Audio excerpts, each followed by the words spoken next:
Order order order, कार्यवाही शुरू की जाए। अरे दादा, तुम तो भोजपुरी सिंगर मिठू मार्शल है ना? जी हजूर। अरे उसका हथकड़ी खोल दो भाई, भोजपुरी का सुपरस्टार है। यस सर, रउआ हमार गाना सुने नहीं का? क्या बात करता है, जब तुम छोटा था तभी से हम तुम्हारा गाना सुनता है। अरे तुम ऐसा कौन सा गुनाह कर दिया भाई जो तुम्हें अदालत में आना पड़ा? ए सर, हम कुछ नहीं किए हैं, बस अपना पगली से प्यार करते हैं ना, इसलिए शादी कर लिए हैं। हई एकर बाप बसला खड़ूसवा, एकर भाई बरज कलवा, ये दोनों सरवा सर मिल के सांप मार के धुआं धुआं कर दिया है। अरे हाँ सर, देखिए ना, बहुत मारे हैं हमारे पतिदेव को, सांप बकरी की तरह मार के धुआं धुआं कर दिया है। अच्छा, अरे तो प्यार करना कोई गुनाह थोड़ी ना है, बात क्या खुल के बताओ तो जरा। सुनावा ए हमर जान, तू ही सुनावा। ठीक है, सुनावत है।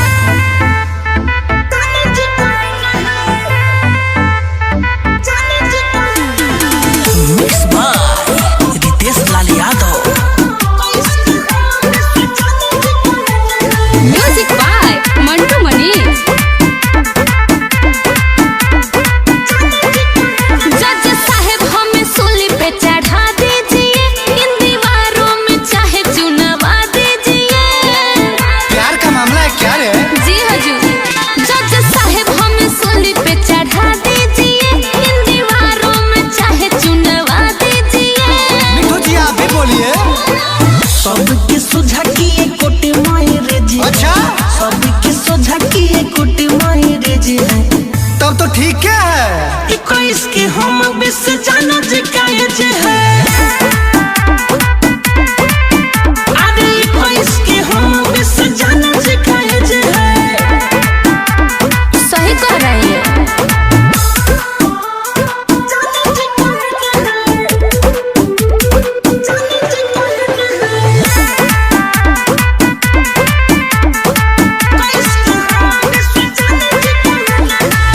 रीति रिवाज पूरा फॉलो करके आए हैं, इनके नाम का सेनुर देखिए मंगिया में सजाए हैं। चौरी कलाश से चले हेला चक्कर, बातें जाने रहो भर, हाथी का थामे है छोड़ेंगे ना साथ, सुनिए सहारी उमर। अरे बेटा जिंदा रहो तब नु साथ निभाइबो। देखिए सर, देखिए कैसे बतिया रहा है सारवाई। मारेगा तू? मारेगा? अरे साले उहा गोली मारब जहाँ तू सोचले ना होकबो।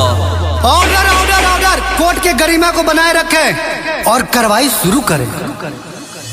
एको आना नहीं लिए हम दहेज है, एको आना नहीं लिया ही दहेज है। 21 के हम बिस जाना जी काहे जे है। अरे 21 के हम बिस जाना जी काहे जे है।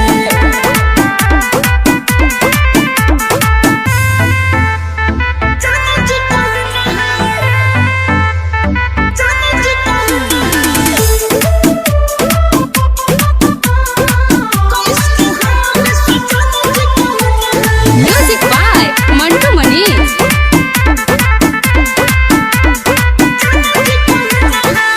मिठू मार्शल से हमने कर लिया बियाह है, जज साहब बोलिए प्यार करना क्या गुनाह है। राहुल रफीक से पूछिए जनाबे ही है बिटनेस, दीदी रिहाई जन करी कार्रवाई, खत्म करिए ना केस। इतना जल्दी केस खत्म हो जाए? सार 20 साल लड़ा है। देख रहे हैं सर। अरे बदतमीजी मत करो, लड़की का भाई है तो कुछ भी बोलेगा। ना सर, ये भाई नहीं कसाई है। हम अपने जानू से बात करते थे ना, तो दो दो बार ये फोन छीन कर फोड़ दिया है।